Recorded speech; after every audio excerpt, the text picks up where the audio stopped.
Okay, wow. Uh, Welcome to this session on power demand in this time of rising power demand. Most of you are probably aware, but just to set the stage a little bit, after more than a decade of really steady demand, we're seeing this really dramatic spike. Over the next, between now and 2030, we might see a 25% rise in demand according to some projections, and it could be way higher, up to 80% by 2050. Again, according to some projections. This is often attributed to AI data centers, but there are really a wide variety of things contributing to that demand: electrification and industry and the transport sector. And so we're going to unpack a lot of the questions related to that. Things like how much of this power will be clean, what sources will it come from, how do we build the infrastructure necessary to meet that demand, what are the policy challenges? Okay, a whole bunch of questions. We've got three great experts from different parts of this ecosystem to dig into that. Instead of doing like a real formal introduction, I kind of want to just ask each of you to introduce yourself and what you do by way of just saying how you fit into this picture of rising demand. And so maybe we'll start with Kathleen. Sure. Thanks, Justin, and good morning, everyone. So I'm with Constellation Energy. We're a large producer of power operating only in competitive markets. We have assets in 19 states, and we make enough power to serve around 16 million homes and businesses with 90% clean energy. 1 out of every 10 zero-carbon megawatts in the U.S. comes out of one of our machines, whether it's our wind, solar, hydro, or the 25 nuclear reactors that we own or operate across 6 states. We have experienced a period of flat demand, as Justin said. Our challenge now is how do we meet growing demand? How do we meet the needs of our customers that we serve on a competitive basis? We're a large provider of power to C&I customers. We serve about 3/4 of the Fortune 100. And my job as the lead for strategy and growth is to figure out what products and what services and how we can meet those customers' demands with the reactors and with the megawatt hours that we own, and potentially with new megawatts that we might build at our sites. So it's a busy time and really looking forward to the discussion. I'm Ryan Hanley. I'm the founder and CEO of Equilibrium Energy. We're a tech company that focuses on modernizing the capabilities of power companies in the age of AI. And that is a reaction to all the AI coming on the grid, but also harnessing and utilizing AI to up-level our capabilities and be able to respond. We build what we call the missing middle in the tech stack, harnessing or connecting the emerging awesome capabilities of AI with the highly sophisticated, highly complex, highly interrelated needs of power companies that take a lot of expertise. We feel that that's often called a vertical AI business by investors, and indeed that's what we do. We offer a vertical AI platform to connect the two. And our first applications are working with big fleets, power companies like Kathleen's that have huge fleets of assets, supplying 2/3 of the country, and helping them get the most out of their assets. So one data point, we typically help reduce cost of supply by 40 to 50% of these fleets, which then, of course, goes directly to affordability and helping support customers. So excited to be here this morning and probably take a bit of how AI can help you potentially in this panel. Great. Good morning. Testing that I'm on. I think you can hear me. My name is Carrie Zaleski. It really is an honor to be here with my panelists. I'm such a big fan of the work that Aspen does, so congratulations to the Aspen team, Bia, and everyone else. I'm really excited that it's in Chicago, and I'm hoping this is a trend, one of the best cities in the world. So I work at an organization called the American Clean Power Association. We are a trade organization based in DC, and we do all kinds of things. We work in Congress and in state houses, but I focus on the ISO markets and also transmission policy. At ACP, kind of what sets us apart is we have a large membership. and both in diverse in technologies, so wind, solar, storage, hydrogen, but also diverse in business models. So we have IPPs, we have utilities on our board, and we have OEMs, for example, and we have technologies as well, and we come together to advocate for clean energy policies.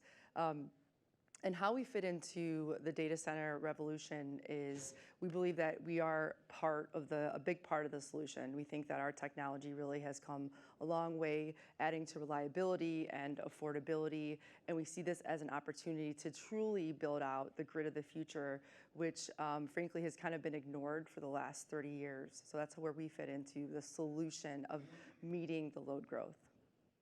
Great, thank you. I realized I just jumped right in and forgot to introduce myself. So I'll just say I'm Justin Worland. I write about climate and energy at Time. Obviously, this is one of, if not the biggest stories in this space for the last year. So Kathleen, I want to come back to you. You said this is a busy time, and that feels like an understatement. You've been at Constellation and Exelon and like the sort of, its predecessor for more than a decade. And I guess I would just ask you to like set the stage, reflect a little bit. How much has this moment of rising demand shaken up the business, changed the way that you approach strategy for the business? Well, I know we're going to get into the challenges of meeting this demand growth and the importance of AI to the economy. So I'll skip over that and just give you one example. My job title didn't exist a year ago. I used to be the Chief Strategy Officer, and now I'm the Chief Strategy and Growth Officer. And that's because with flat or declining demand, it was not a moment when we were adding new megawatts to our portfolio, and we were certainly not considering building new reactors.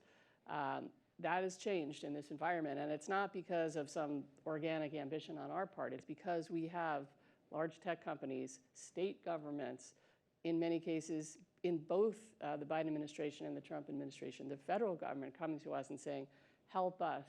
We see this as a technology of the future, and we need your help trying to commercialize it. So we have a team working internally on how we can take advantage of, in many cases at our sites, a lot of available land, an enormous buffer between the plants and the rest of the community, water, seismic, rail, fiber. These are places where we could both host data centers, we could also host new reactors, we could host new types of, other types of clean technology. So that's what, I'm focusing on at this moment in time, and that is not something that we would have considered even, 2 years ago. You may know in our business, for much of the last 15 years I've been here, we've been trying to avoid shutting down zero carbon assets, and in some cases we were unable to avoid that. And the resulting emissions increases and price increases are things we'd love to never see again, and be in this space instead of talking about new megawatts. Yeah, super interesting. Carrie, just from your perspective, I know that I think you came to ACP, remind me what year? 2 years ago. 2 years ago, Yeah. right.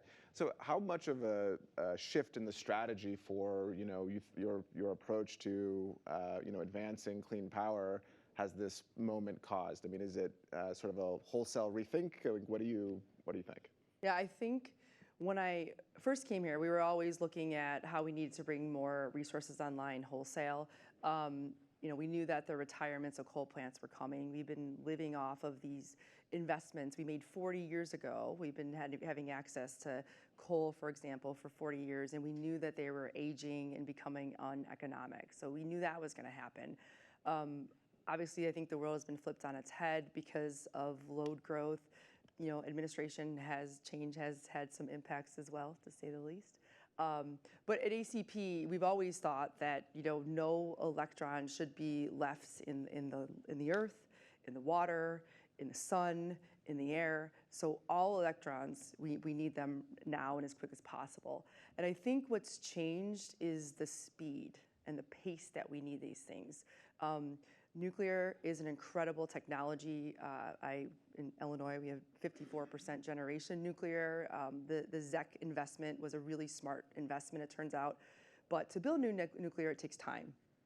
And so we're starting to say at ACP that our resources are the bridge fuel to other resources, like gas, for example. It takes 5 years to get a gas turbine. So I think the real change is looking at pace. We can build a lot of our infrastructure, storage and solar, for example, pretty quickly, in 18 months, if all aligned with permitting and siting and things like that. So I think the biggest change is the pace. And then obviously we're dealing with some of the headwinds that are coming down from the administration. I know there's been a lot of talk about the executive order that the Secretary of Interior will now be looking at every single permit that he issues. So that is a different strategy that we will be taking on. Yeah, there's some threads to pull there in just a minute. But Ryan, I want to just hear from you. I mean, how do you fit into this moment, especially when you think, obviously, people think of the power sector as being, sort of old school, not necessarily super excited about new, technologies and, sort of software-enabled technologies. How has this moment created excitement or possibility for you? I mean, what do you think?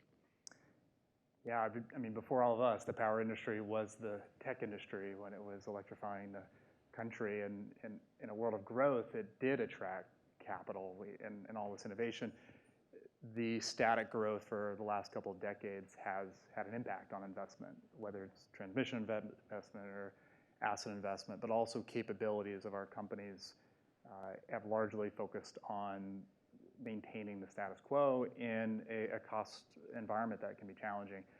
A lot of that's changing with growth of the economy, growth of capital going into these assets. Our companies and the bedrock of the industry has to grow as well. And I find it really opportune that it's happening in conjunction with the age of AI. When you're conserving and you're staying static for a couple of decades, your fundamental investments usually start to wane. And you said if it's an industry that's a little bit archaic, that's a function of investment into core capabilities. So we see a really big opportunity to say, well, we all need to grow, we need to invest. How lucky are we that we can do that with a view of AI should be able to redesign a lot of our foundations. So our customers, I think, are getting excited and seeing the moment. The moment is ambiguous. It's not exactly clear what to do in this new age of AI capabilities, but the excitement is changing dramatically. It used to be that every company had a 5-year business transformation plan on digitalization and tech that rarely got invested in. Now we're seeing that changing. It has to happen now because we're not going to be able to stay, using Carrie's words, the speed and the pace won't keep up with the industry. And I'll work in a word later of nimbleness, speed, pace, and we have to be extremely nimble in an ambiguous future. All that's good for our business and supporting that. I'd be curious, Kathleen or Carrie, maybe Kathleen, to hear a little bit about how you think about technology, how you think about opportunities for efficiencies. Obviously, very important to add new electrons, but also want to be able to be efficient with what you have. And so how do you think about that and how the role that technology plays? Well, I guess I think about it in two ways. Certainly there are technological improvements that we in the power sector can make in terms of how we permit new resources, how we do the engineering, and how we operate them. And in our business, we have integrated AI into all sorts of those different facets of what we do, as well as into how we interact with customers and get smarter about improving the customer experience and even weeding out fake customers in the case of bots and stuff that try to sign up for electricity.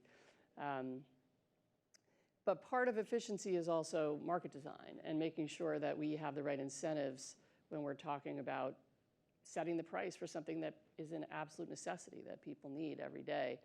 And so I hope we get into that topic too, because I think if we have the right rules, we can ensure that we are providing power at the lowest possible cost, and we're taking advantage not just of the supply side, but also the demand side, and ways to make sure that we are keeping that peak as low as possible. And because that's the thing that drives power prices and the interaction between energy and capacity in competitive markets. So I'm excited to see what AI can do for market policy as well as market operations when we think about things like load forecasting and in other elements that go into what the price is. Yeah, we'll definitely come back to that. The affordability question is obviously crucial. I want to start, though, by pulling on this thread that Carrie talked about a little bit with seeing clean power as a bridge fuel, which is an interesting turn of phrase, of course. And you talked about the 18-month pace versus the sort of long timelines to build gas. I guess I'm curious, how do you see gas fitting into this picture, in this time of rising demand? And then maybe, we'll sort of pivot to talking a little bit about the climate implications and whether all of this is an opportunity or a challenge or a little bit of both. But maybe just to start, where do you see the role of gas? I noticed that ACP talks about gas as an ally now, which maybe is something different than a few years ago. So tell us what you think about that. Yeah, so every resource has its pluses and minuses. Some have fuel availability issues, intermittency, weather dependency, cost, refueling. There's all these things happening at once. And the best systems are ones that have a healthy mix of all the things. I don't see a future in the next 20 years that gas isn't a part of most grids. But we're looking at grids like PJM that has 50% plus gas, and there's a push for PJM in some of their dockets even to expedite more gas. And to me, that doesn't make a whole lot of sense. I really like the role I'm in now because I have kind of a high-level view of all the ISOs, and I get to compare and learn like what's working, what's not. And we look at the markets and how they fare in different events, like the cold snap that engulfed the entire country in January. And we looked at ERCOT, and we looked at PJM. And we were grateful that the bulk electric system stayed intact, which was great. But when you look at pricing and affordability, ERCOT did much better. ERCOT is, in many ways, crushing it because they're building things. They have a connect and manage approach. I was just looking up the numbers. I was a regulator when Winter Storm Uri was happening, and I was on Twitter all weekend, sweating, crying, all the things, all the emotions and watching the grid go down in real time. 250 people died. A 10-year-old boy froze to death in his bed. It was horrific. But they've changed a lot since Winter Storm Uri. I was just looking up the stats this morning. They've added 5,000% as much storage as when they had in Uri. And they've increased wind and solar and storage quickly because, again, they have this new approach where you connect and in exchange you allow to be curtailed. And we're seeing really good results. We're seeing good results in reliability and affordability. So again, I'm not saying that there should be zero gas in ERCOT or zero gas in PJM, but you want a healthy mix of all the resources so that they can have interplay. For example, when gas prices are peaking during really tight conditions, storage can come in and lob off those high prices and really make an impact on both reliability and affordability because they're absolutely intertwined and related.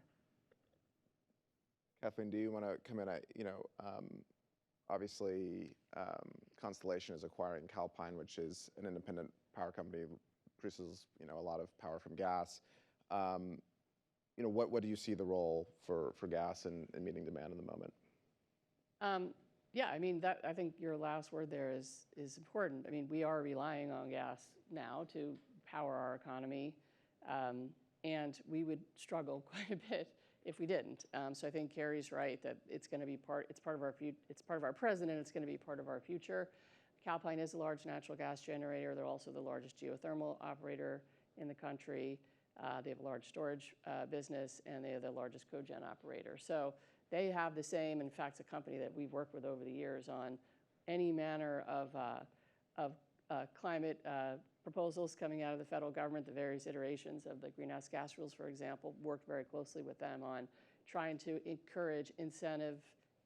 incentivize investment in resources that have low heat rate, that are efficient, but can produce power when we need them.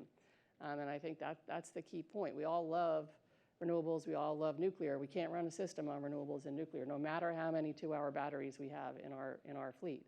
We need new kinds of technology that can operate when customers need it at a low emissions rate. And that will probably include some form of carbon capture technology, which Calpine is an innovator in. And hopefully someone in this room will create some longer duration storage that's not just a longer version of a battery, but that can actually help us manage the seasonal differences. I mean, Carrie was talking about Illinois. You think about the northern part of Illinois, which has about a 25 gigawatt peak, but the difference between what it has at peak and what it has in the shoulder months is more than half of that. I mean, an average April day has maybe 9 or 10 gigawatts of demand, and then you look at the summer, and we can get up to 23 or 24. You can't address those kinds of variation with batteries. You need resources that can be dispatchable, and keeping an American resource that we have, which is our natural gas reserves, and trying to keep innovating on how to make those types of resources more and more efficient. That's what we're in the power industry all doing. We have an asset down in the southeast that we did a test last year. We were able to run it on 37% hydrogen with clean hydrogen. Those are the types of things that we need to keep innovating on so that we can create that perfect resource, one that is zero carbon, but also shows up when customers need it. So just all very important. One just quick follow-up, and what does it mean for your climate goals? I mean, does it align with them? How do you Yeah, I mean, we as a company are already well past the national climate goal. I mean, your company's climate goals, because you have very aggressive. No, I'm just saying our output is already ahead of the Paris targets. We're 90% clean right now. Sure. So we have a sort of unique space when we talk about climate goals. We didn't actually set an emissions goal. We set a clean energy percentage goal. And obviously, we will need to reformulate what our internal goals are once we get to close with the transaction. But the directional point is still the same. We're still going to make 1 out of every 10 zero carbon megawatts, and hopefully more as we innovate with our new partners post-close. It wasn't. I mean, it was. I think you have the company has very impressive 2030 and 2050 goals, and I think, I wasn't asking that to put you on the spot or to criticize. I think we need to get more comfortable talking about the challenges that companies face meeting goals and targets and being transparent about that. So it was not meant to be a gotcha question. I didn't take it that way, but I think you raise a good point that there are a lot of companies with very, very aggressive goals that they are, they're not going to. They will challenge. They'll be challenged to meet, and how we rethink that, but still have ambition is what matters, I think. Right. So Ryan, I don't know if you want to just come in at like a sort of a system level when you look at these systems and you think about the different technologies, including gas in the mix. I mean, what do you see? How do you think about some of these questions?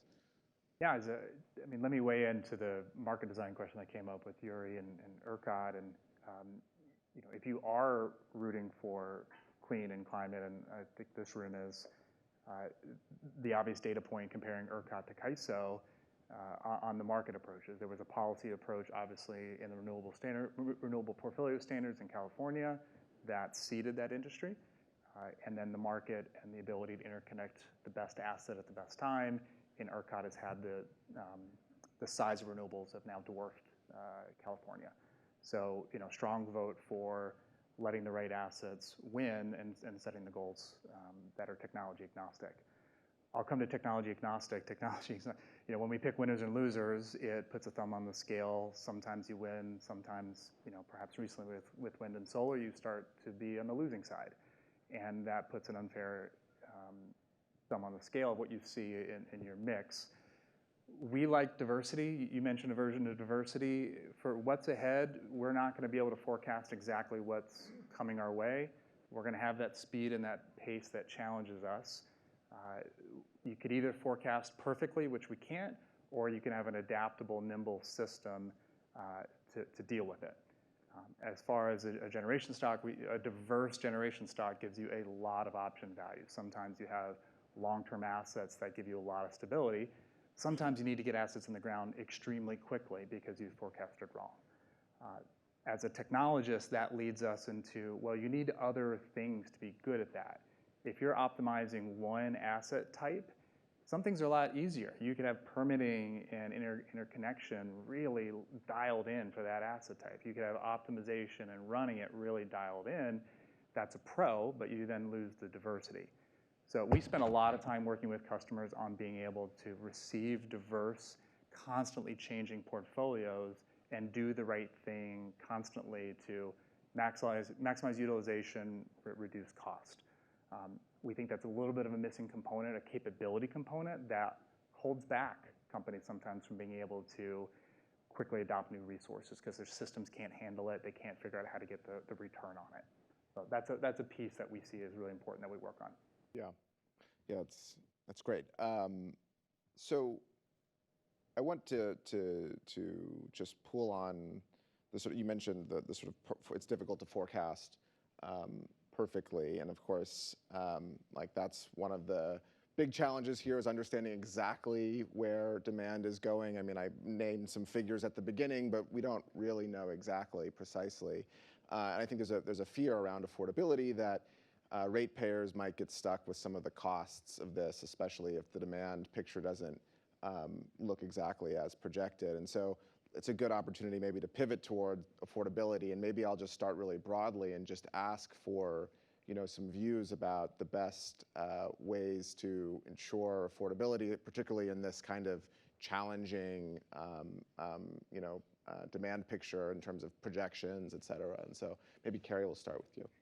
Yeah, I sat on a panel at a FERC technical conference in June about resource adequacy. It was a 2-day conference, standing room only, really good conversation. And the panel I was on, it was me and a bunch of current state regulators, and they went up and down the line and talked about, the question was, how are you getting information about data centers? Like, how do you know what's getting built, where they're getting built, when they're getting built? And it was a little scary. The answer was, they don't.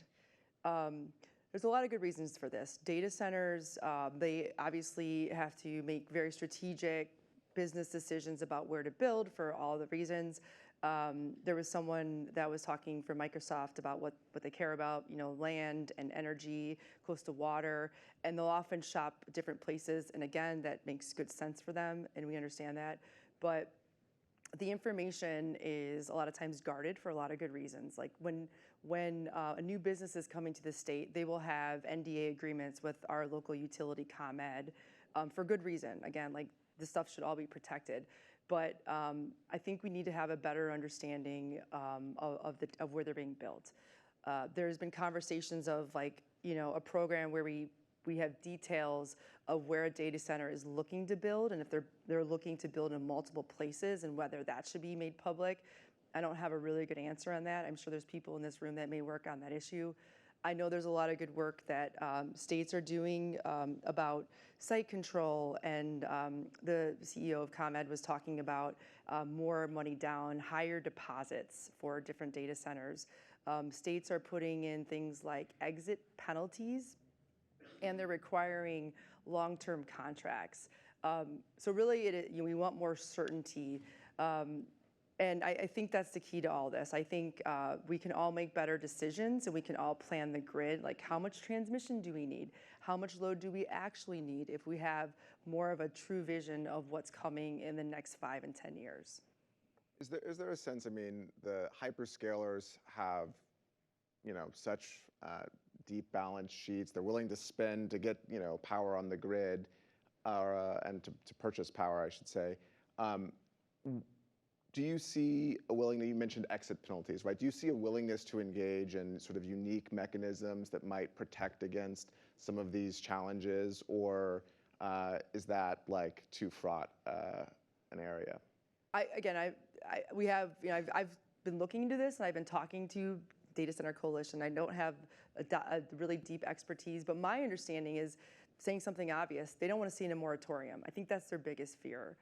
That's been tossed around. There's this you have a requirement to connect. That's a social contract, and we have these utilities that are regulated.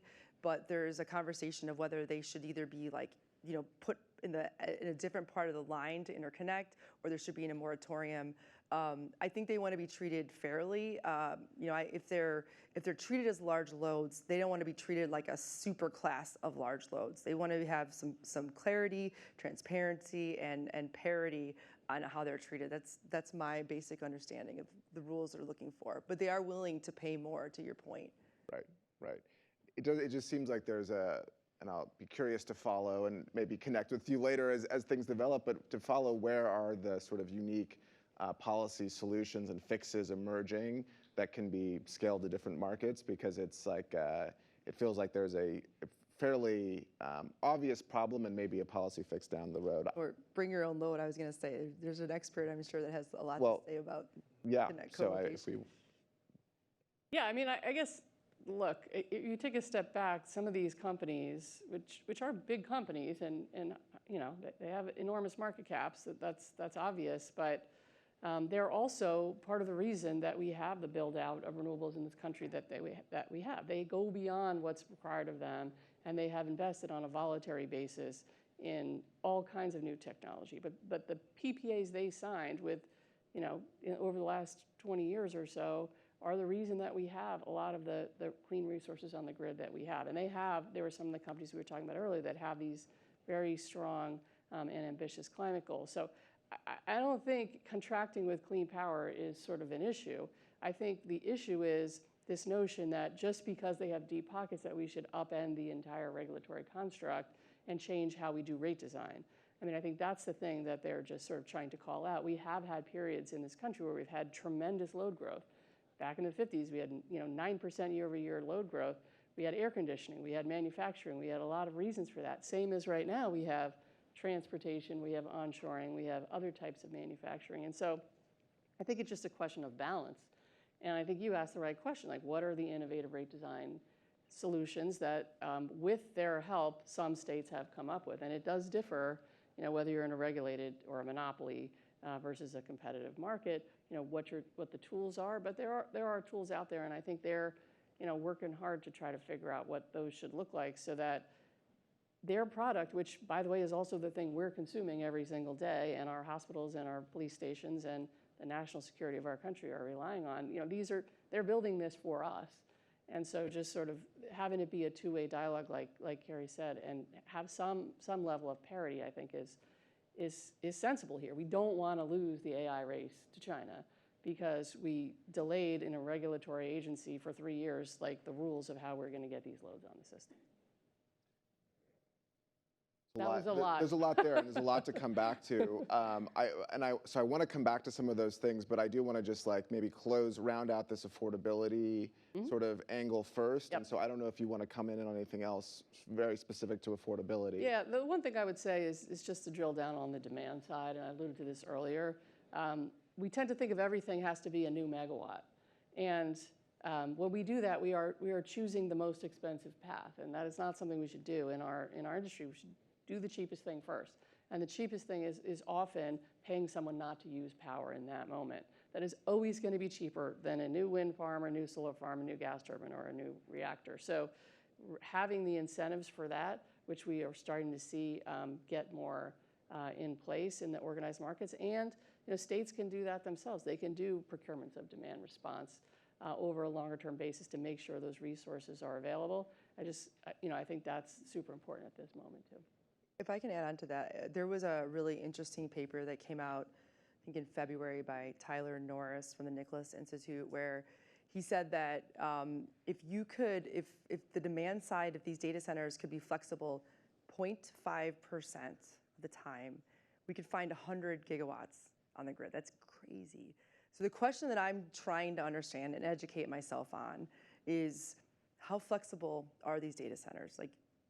I've heard all kinds of things. I think it depends on what the data center is used for and the business model and all the things, but the incentives, the market design is everything. I think if you pay a data center enough, they can find a way to potentially be 0.5% curtailable. I don't know, but I think that's something we need to spend a lot of time on to really dig down deep.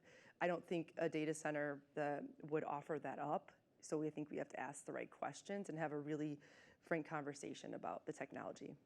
There are some startups that are working on that question, trying to move data center demand around. I don't know enough about it to say, where that's going. I don't know if you have, I'm just throwing you on the spot, but it's a technology question. I don't know if you have any thoughts on that specifically. There are a few levers. There's the hardware in the data center, and there are some innovations on higher capacity ways to transmit and utilize power to reduce power demand. That's a promising area of some startups and investors. There's, of course, the flexibility, ramping down GPUs up and down. A major constraint I think the hyperscalers would identify is sometimes they don't have the flexibility. In their language, it's not their load, it's their customer's load. And if that customer is an emergency room that is spinning up some inference, they can't readily turn that down. Now, do I expect that there's a tremendous amount of flexibility in there? Absolutely. And it's almost like a cost curve. I assume the energy efficiency curves of data centers are forecasted to decline dramatically. Most of that should be anticipated, and we have to figure out exactly what that curve will be. But it feels like an addressable problem. Right. I mean, if you can think, okay, so yeah, the emergency room needs it now, but if you're having some data crunched for a research project, and you say, oh well, you can save X by doing that Exactly. 3 hours from now, that actually seems pretty compelling. Okay, let's maybe shift gears a little bit. I want to touch on, and also to the audience, we're going to go to audience questions in like less than 10 minutes, so please think about questions. But there's been a lot of questions around collocation and behind the meter collocation of data centers with power. And I know this is obviously, Constellation has been active on this, and this is an area where, just as a sort of an aside anecdote, as I was preparing for this, AI is like incredibly frustrating, because if you look at the AI summary, when I Google Constellation collocation, it's like very confused about what the position is, and it gives me like a lot of wrong information. So this is where you have to be a discerning journalist and check all your facts, because AI can pick up the wrong source. But also, there's been a lot of back and forth, and I know a lot of trying to get through this challenge in the regulatory landscape. So I'd love to just hear how you're thinking about collocation right now, and maybe also, I mean, I think most people here are probably fairly informed, but just maybe give a little sense of what this means also. Yeah, and I do think it gets conflated. What Justin's talking about, collocation and behind the meter are sort of two different things. Collocation is, and this is not like some innovation, I mean, just sort of putting the load next to the power gen, this use of something called cogeneration that we've been doing for 30 years, not all that complicated, that if you put the source and the sink right next to each other, you're going to reduce cost and you're going to increase efficiency. So there are different discussions about building data centers right next to power sources, whether it's renewable gas or nuclear, so it doesn't matter. The difference in a behind the meter situation is sort of putting the power gen and the data center off the grid, essentially, and having the data center sort of only relying on the power plant for its source of electricity, which sort of gets to Ryan's point about not every data center can do something like that. They need what they call 5 nines, and that in most cases requires a grid connection. So I'm not sure how much of that we're going to see over time. That will play out. But co-location in front of the meter, I think, is very likely to occur, because it is a much lower cost way to connect some of these loads.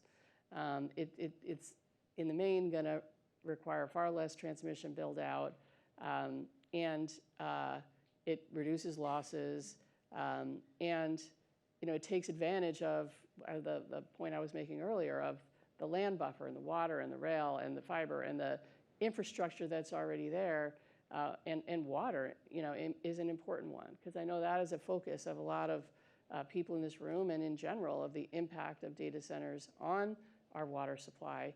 If you just talk about nuclear for a second, we have in every case created our own water supply by building a cooling lake or a pond, and the data center can rely on that same source of water as it recycles through the plant, and avoid any impact on the local water supply. So they're just efficiencies that can be gained by co-location, separate and apart from this debate over whether it's in front of the meter or behind the meter. Okay, so maybe just with these last 5 minutes here, I want to zoom out from the sort of wonkier elements we're talking about and talk about the very big picture, which I think has kind of come up about this challenge and this opportunity. And I think we've seen some sort of reframing of the challenge as also an opportunity. This is an opportunity to add clean power, and that it's being paid for by hyperscalers that are willing to pay. And so I guess I'd just be curious, like a reflection on that, on those two things, the challenge and the opportunity. Is this a net positive for efforts to, have a cleaner, more modern power system, or is this all of these challenges really just too naughty? So maybe we'll just start here and go across. Yeah, I mean, I'll take Carrie's boss is the eternal optimist, so I'll take the Jason philosophy here. The opportunity to have corporate off-takers investing in new technology is it has happened historically, but it's on like steroids now. When we think about investing in new sources of power or in innovative sources of power, how to get down the cost curve on things that are very expensive now but could be cheaper, just relying on local governments to pass that on to all of us in our power bills has been challenged. So having these players at the table and seeing the investments they're making across the spectrum, I think is a source of optimism, as is the demand growth that will incentivize these new megawatts coming on the system. As long as we're, as I said, balancing that with tools on the demand side, I think net we will have a more resilient grid, a more diverse grid, and a cleaner grid because of the participation of these players. The glass half full or empty. I'm not going to take That's a much more succinct way to put it. I prefer to take the half full as well. It is perhaps a once-of-a-generation opportunity to invest tremendously into the system, which won't come around again anytime soon. If I add some imperative and maybe some, don't waste the opportunity, you're right, the hyperscalers have led so much clean energy momentum voluntarily into our system, which is really important for this moment. They often show up at utilities or ISOs or rate making as customers. I think there's a really critical opportunity for them to also be sure to join the other side of the equation and say, you're an incredibly sophisticated tech company that has tools that you're telling the world in your marketing could change the world and are fairly magical.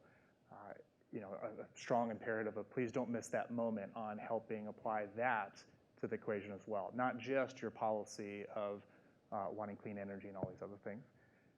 So that's an imperative that I think is happening a bit, could happen a lot more. And then just the responsibility of the moment. You only get one chance to recapitalize this whole system. So it's encouraging that so many people are at a conference like this because the window won't be open terribly long. I would say that it could be an opportunity. There are a lot of reasons for concern to see a lot of the barriers that I'm seeing from where I'm sitting. We haven't talked a lot about transmission. There's only so much we can cover in this hour that we have together.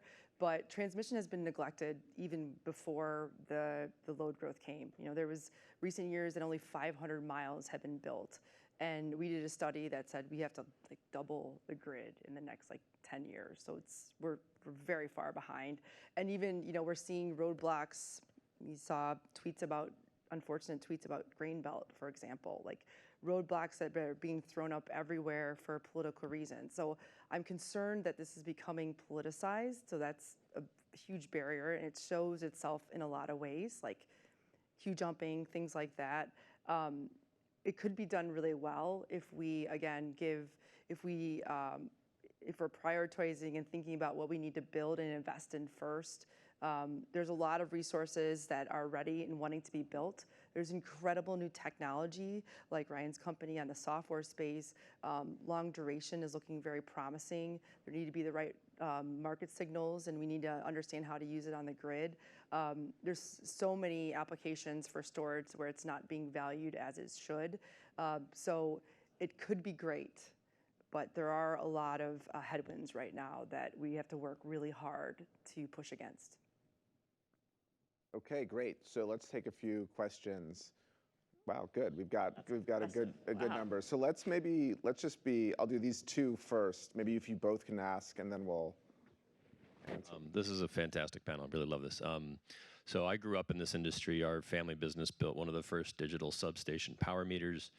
We're in about a quarter of the substations in the U.S. as a data gateway. So this, once in a lifetime reimagineering of the whole system is just, it's really a great conversation. And the one element I think that didn't get brought up, and I would ask for your panel's input, is talent and the sort of demographic cliff of 25% of the most experienced power engineers retiring between now and 2030, and not a steady stream of replacement. So AI, business model innovation, how's talent going to affect this whole thing? Let's Yep, take, go ahead. so we can get as many as Yep. possible. Maybe we also take yours right now.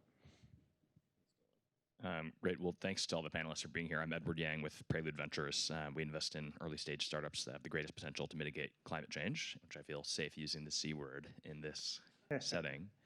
One of the earlier questions that you responded to, Kathleen, I know was about affordability, and so in some ways, you were set up for this. But I think something I heard you say is, what if we try to do more demand response, right? Pay people to not use as much. And I'm a big believer in demand response. We have companies that work in that area, but I think that, there's an A word, abundance, that I think seems to be directly in conflict with that idea of saying, well, why can't we build more, right? John Ketchum was at CERAWeek saying, solar plus storage is the cheapest and the fastest way to do more, right? I think the latest Lazard LCOE out earlier this month, and you can criticize LCOE all you want, doesn't take into account enough system impacts, renewables, undervalued, et cetera, but it's still showing that in a post-ITC world, utility-scale solar is the cheapest, it's competitive, right? How do we balance these ideas of, we need to get more out of the systems that we have, like demand response is valuable, but it's not resonating with customers, right? Customers who aren't in this room, who don't think about the ways in which we're not using our systems efficiently, they don't want to, turn off or change the way that they use their loads. Like, everybody out there in the world outside this conference sort of believes like, oh yeah, we should be building more, changing permitting. Why can't we do that, right? So I'm just curious to hear your thoughts on that sort of debate. Great, two great questions: demand response versus abundance, and then the talent question. So each of you can just take whatever you want of those two. I'd love to Go ahead. go with talent for a moment. Earlier in my career, I was on the regulated monopoly utility side, and an entire strategic program lovingly was called the Gray Tsunami, of when those talented transmission engineers, distribution engineers would retire, and what would we do? Because that information is all in their head. I think that's been well discussed. I'll describe a different angle that our company works on a lot. If we're trying to open up transmission engineering, distribution engineering, all these things to AI and digital, you need to teach those things not just to other humans, but to software applications and code. And a talent challenge that we see, that in many ways our company is a talent placement agency for recovering tech engineers from big tech, teaching them how to spell OPF, PCM, volt-var curves, all these things that shockingly very small numbers of the digital economy understands. And being able to train our best, most talented engineers, AI scientists on the rules is a huge talent gap that we see. If we can digitize it, one of the things we do is we match, our unit of a team is an expert in some sort of engineering in power domain, surrounded by software engineers and scientists, and they just watch them work and try to code it, and over time you can start to place these rules.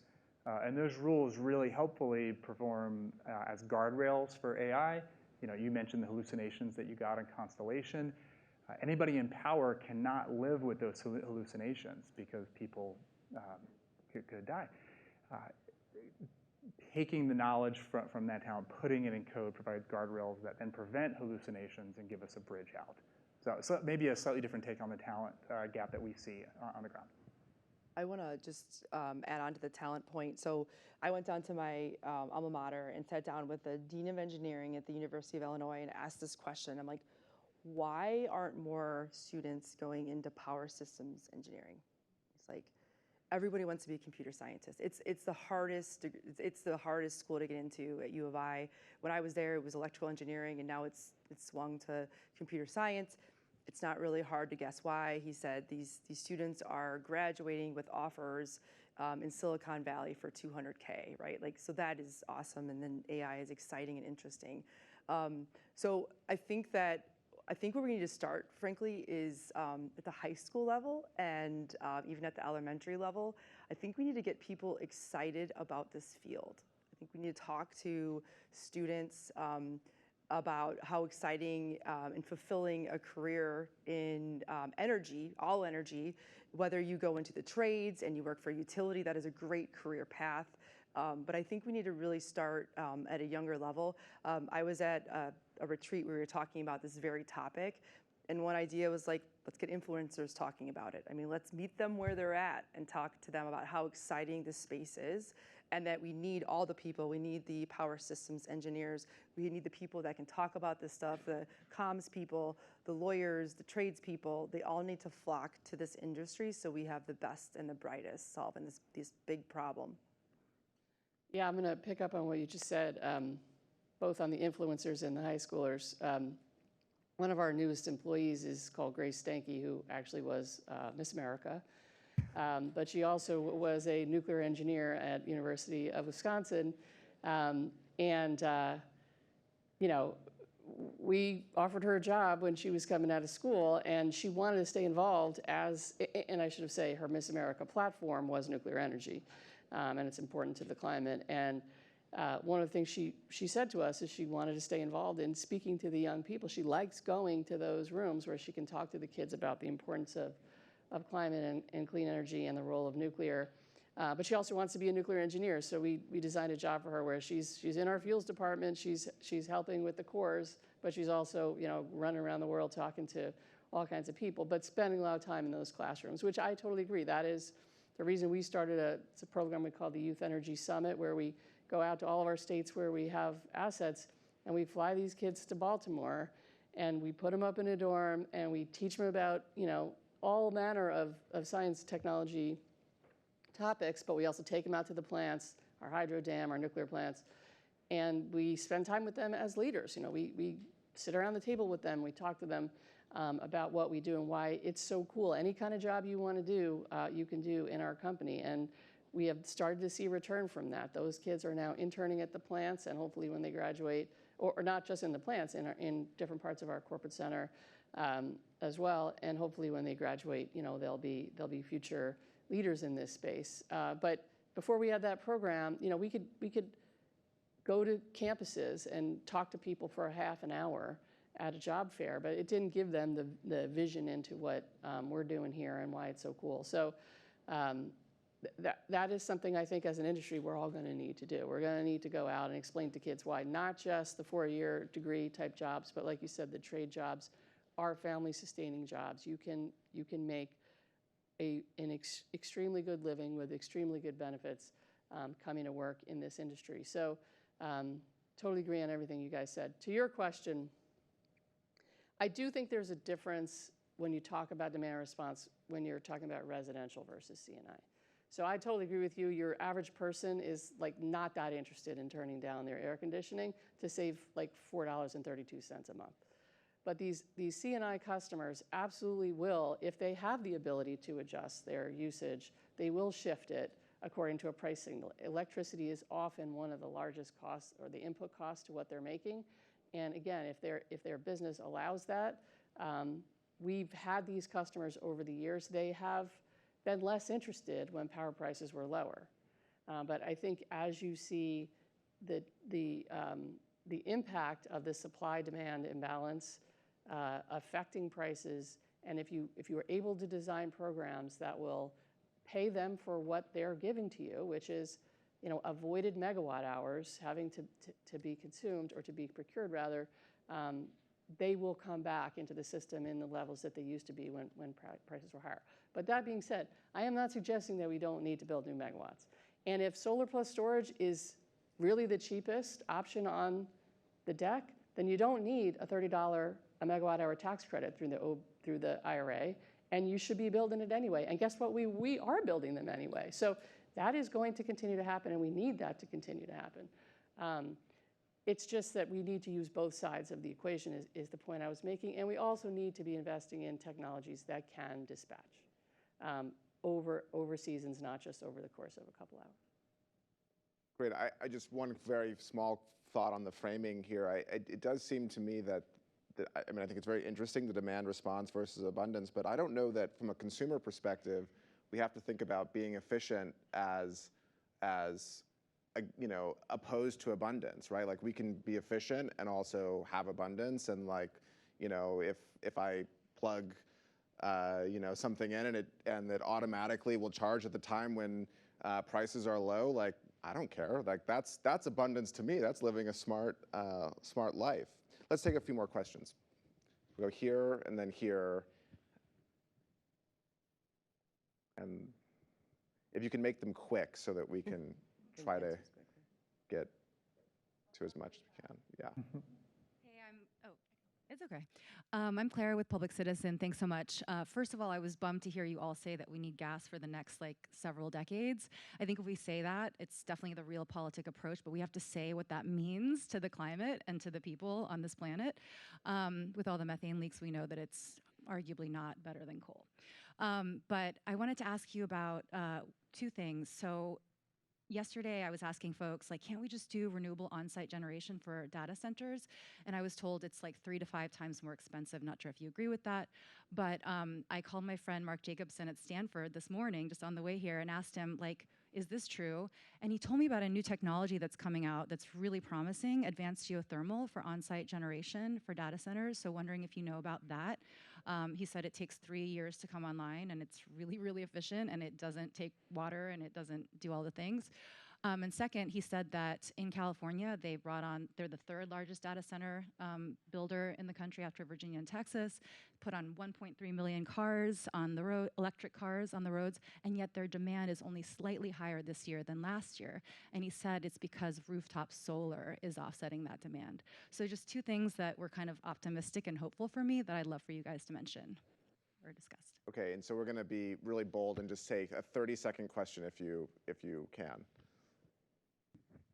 So I'm going to build off of the previous 2 questions just to try to keep it rolling there. But my questions have to do with waste within the existing demand right now, and how, as you're moving upwards in production, we can also lower the floor to keep that moving upwards. I mentioned residential at first.